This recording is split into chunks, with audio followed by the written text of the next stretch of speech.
kichawi, kafara ya kichawi. Itembe. Mbona siku ile mwanangu umerushia sana askari wangu, mara nyoka mara nini? Sijakuelewa. Siku ile yaani unatoka unaenda tukuoga, nageuka hivi nakutana na bonge la joka, mara ghafla katokea mdada wa siku ile nilomtongoza. Nilikwambia mwanangu siku ile pale, sikukwambia? Kaka, nimeamini uchawi upo. Sasa sijui unanisaidiaje ndugu yangu. Sasa sikiliza nikupe mchongo. Mimi kuna dawa naijua. Hiyo dawa nitakupa. Ukikutana naye mpulizie tu, habari yake kwisha. Umemaliza mchezo. Yaani kaka, utakuwa umenisaidia kwa kiasi kikubwa sana. Fanya mchakato nipate hiyo dawa. Basi hamna shida, mimi nenda kutengenezea hiyo dawa. Afu nitakupatia. Mimi nataka umsambaratishe kabisa yani. Asilete mazinguzongo kama siku ile geto pale. Sawa.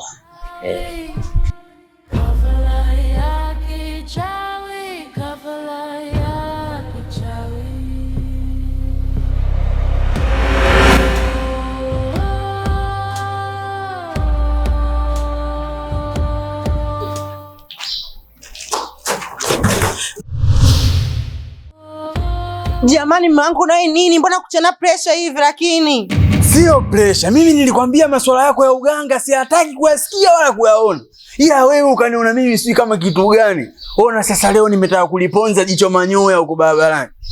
Wale wateja wawili walokuja hapa siku ile, ule mmoja ana manati ya mzungu. Nusu andungu nyue nipakwe mafuta winja. Hapa nilipo nimekimbia na sitaki kusikia wala sitaki uniambie mambo yako ya uganga.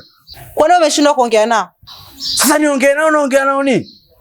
Na hapa ninapokuambia naweza nikafuatwa hapa nikaja kupakwa mafuta winja. Yaani wewe kwanza sitaki kabisa kusikia. Usendo unaniacha hapa mwenyewe. Mimi mwenyewe sitaki.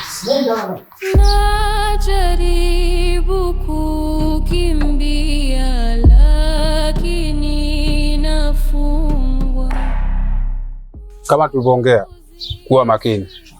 Asante sana. Nashukuru.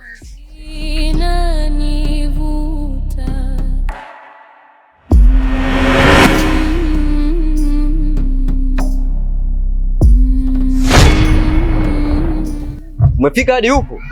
Huo mpango unaotaka kufanya acha mara moja kabla hujakugharimu.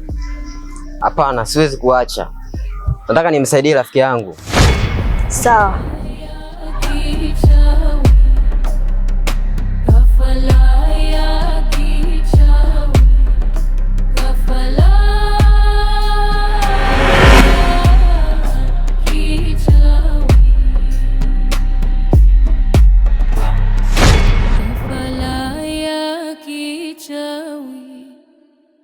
Kafala ya kichawi.